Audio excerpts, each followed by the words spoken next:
Delivery time के pressure के चलते लाल बत्ती पे खड़ा एक डिलीवरी बॉय यही सोचता रहता है कि लेट हुआ तो रेटिंग गिर जाएगी, इंसेंटिव कट जाएगा, ऐप लॉग आउट कर देगी या आईडी ब्लॉक कर देगी। इसीलिए 10 मिनट की डिलीवरी के लिए वो ओवर स्पीडिंग करता है, लाल बत्ती जंप करता है और अपनी जान को जोखिम में डालता है। दूसरा दर्द है सर कस्टमर का गुस्सा। कस्टमर का हैरेसमेंट का भी एक परमानेंट डर इनके मन में होता है। जैसे ही ऑर्डर 5 से 7 मिनट लेट होता है, देखा जाता है कि कस्टमर फोन करके पहले तो डांटता है, फिर जब ऑर्डर डिलीवर करने आता है तो उसे धमकाता है कि मैं तेरी कंप्लेंट कर दूंगा, और उसके बाद 1 स्टार की रेटिंग देकर उसके पूरे महीने का परफॉर्मेंस और बजट बिगाड़ देता है। Third problem that they face sir is the dangerous working conditions, जिसमें कमाई कम और बीमारी ज्यादा है। 12 से 14 घंटे की डेली की शिफ्ट करते हुए, चाहे धूप हो, गर्मी हो, ठंड हो, सर्दी हो, जो मर्जी मौसम हो, फॉग हो, पोल्यूशन हो, ट्रैफिक हो, ये लोग बिना किसी प्रोटेक्टिव गियर के, बिना स्पेशल बोनस के, बिना हजार्डर अलाउंस के काम करते रहते हैं। और सर इनकी स्थिति तो फैक्ट्री में काम कर रहे एक कर्मचारी से भी बदतर है, क्योंकि ना इन्हें परमानेंट एम्प्लॉयमेंट मिलती है, ना ह्यूमेन वर्किंग कंडीशंस होती है, ना हेल्थ एक्सीडेंट इंश्योरेंस मिलती है। फिर भी सर ये अपना दर्द छुपाकर, अपनी जॉब इनसिक्योरिटी और होपलेसनेस छुपाकर जब आपको आपका ऑर्डर डिलीवर करते हैं तो मुस्कुराकर कहते हैं कि सर थैंक यू, मुझे 5 स्टार रेटिंग दे दीजिएगा। सर मैं बताना चाहता हूं कि ये लोग रोबोट नहीं है, ये भी किसी के पिता हैं, पति हैं, भाई हैं, बेटे हैं। इनके बारे में सदन को सोचना चाहिए और ये 10 मिनट की डिलीवरी का जो जुल्म है इसे समाप्त करना चाहिए। अगर हम उम्मीद लगा सकते हैं कि 10 मिनट में हमारा खाना हमारे तक पहुंचे, ये भी उम्मीद लगा सकते हैं कि सदन में बैठे सदस्य इनके बारे में सोचें। और आज देश में लगभग 150 से ज्यादा एयरपोर्ट्स हैं, लेकिन ये उड़ान यात्री कैफे अभी तक केवल 10 से 12 एयरपोर्ट्स पर ही शुरू हो पाए हैं। इसकी सुविधा कुछ ही एयरपोर्ट्स तक सीमित है। दूसरी, आमतौर पर पैसेंजर्स चेक इन और सिक्योरिटी कराने के बाद वेटिंग एरिया में अपनी बोर्डिंग जहाज का इंतजार करते हैं, जहां उन्हें खाने पीने की चीजों की सबसे ज्यादा जरूरत होती है। लेकिन एयरपोर्ट्स पर यह उड़ान यात्री कैफे चेक इन और सिक्योरिटी से पहले बनाए गए हैं, जिसका पैसेंजर को ज्यादा फायदा नहीं मिलता है, क्योंकि चेक इन से पहले तो पैसेंजर बाहर का खाना पीना भी ला सकता है और खा सकता है। असली जरूरत तो डिपार्चर होल्ड एरिया और बोर्डिंग जोन में होती है, जहां पैसेंजर्स को लंबे समय तक अपनी फ्लाइट का इंतजार करना पड़ता है, और वहां पर यह कैफेज नहीं है। सर थर्ड पॉइंट, इसके अलावा कई जगहों पर लिमिटेड काउंटर्स होने की वजह से लंबी लाइनें लग जाती हैं, खास करके पीक ट्रैवल टाइम में। लिमिटेड मेन्यू ऑप्शंस और कैपेसिटी कंस्ट्रेंट्स के कारण एक्सेसिबिलिटी इनकी लिमिटेड हो जाती है।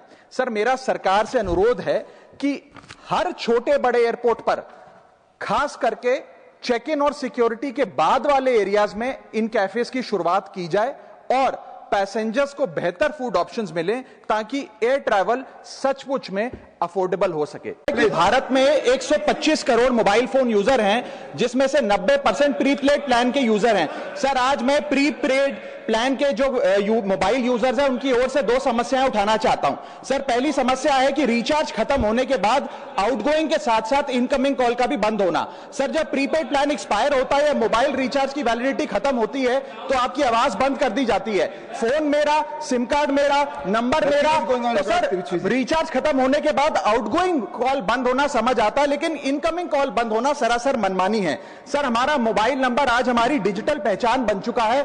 एसेंशियल कम्युनिकेशन जैसे कि UPI payment, banking OTP, train ticket OTP, PAN Aadhaar authentication, interview का कॉल, हॉस्पिटल का कॉल, मां बाप का गांव से कॉल, तमाम चीजें इनकमिंग कॉल और इनकमिंग एसएमएस से आती है, और वो इसलिए बंद कर दिया जाता है कि इंसान एक रिचार्ज कराना भूल गया। सर इनकमिंग कॉल बंद करना is not stopping of a service, ये हमारे राइट टू कम्युनिकेशन को स्टॉप करने जैसा। भारत सरकार हर नागरिक को एडवांस्ड जनरेटिव एआई टूल्स जैसे कि chat GPT, Gemini, Grok, Claude को सभी उम्र के और हर वर्ग के स्थानीय भाषाओं में मुफ्त और सुरक्षित तरीके से उपलब्ध कराए तो ये देश की प्रोडक्टिविटी कई गुना बढ़ा सकता है और लोगों का कीमती समय बचा सकता है।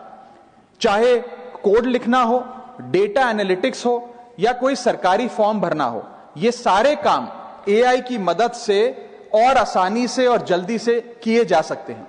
ये डिजिटल डेमोक्रेसी की ओर अगला कदम है, ताकि आर्टिफिशियल इंटेलिजेंस की इस क्रांति में कोई भारतीय पीछे ना छूटे और इंडिया सचमुच में डिजिटल इंडिया बने। Inflation linked salary revision act, Bharat में वेजेस को इंडेक्स करिए महंगाई से। वित्तीय वर्ष 18 से लेकर वित्तीय वर्ष 26 में हमने देखा कि real wages for the salaried class में 16% की गिरावट आई। ये गिरावट का मतलब इन सालों में जितनी महंगाई थी, जिस स्तर पे महंगाई बढ़ी उस स्तर पे वेजेस नहीं बढ़ी, जिसके चलते 16% की गिरावट रियल वेजेस में देखी गई। इसीलिए mandatory wage indexation formula is the need of the hour and the government must look at it. इसके चलते तमाम फॉर्मल सेक्टर्स में, corporate, shops, factories, gig workers, सबको इन्फ्लेशन इंडेक्स वेज हाइक मिलेगा।